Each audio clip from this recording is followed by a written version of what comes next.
Okay, so tonight I'd like to talk about a non-destructive analysis technique called X-ray tomography.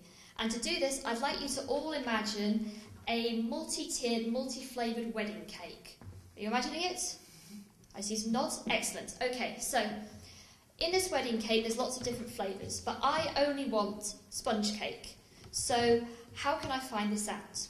Well, we could cut the entire cake in half and then we can see what's inside. But this is extremely wasteful because I only wanted one slice. So instead, we could be a bit more clever. We could take a drinking straw or something similar, we could insert it into our cake, and then we would find out what each of the layers is made of. But because there's only one core that we've taken, this only tells us so much. For instance, we don't know if the chef varied the flavours horizontally as well as vertically. So, these two techniques that I've just described not only damage our cake, but also don't give us the full picture. So how can we see inside the cake without cutting it? And this is where X-rays come in. Now, X-rays are like any other form of electromagnetic radiation, so visible light, UV, infrared.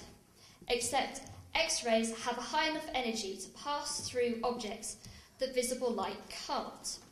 But X-rays are still blocked by a certain amount as it passes through a substance, and this is a property called attenuation. Now, the classic example that I think everyone knows is if we have an image of a broken arm, we can see the break because the dense bone has a higher attenuation than the muscle and the skin around it, and that's why we can see the break.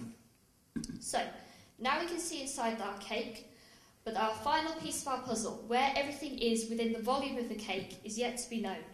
And this is where tomography comes in. So, we take an X-ray photograph of our wedding cake. We then rotate it by a fraction of a degree and take another X-ray picture. And then we do this for the full 360 degrees of a circle. We then take all of these pictures and we input them into a piece of computer software. Now, I'll spare you the maths, but what this software does is it looks at each of these images and all the X-ray paths and where these X-rays cross, it calculates the attenuation at each point. And it does this for every X-ray and builds up a 3D image of our wedding cake. So now we can cut it up in a computer without ever destroying the original. So what you could say is that we can have our cake and eat it too. Thank you.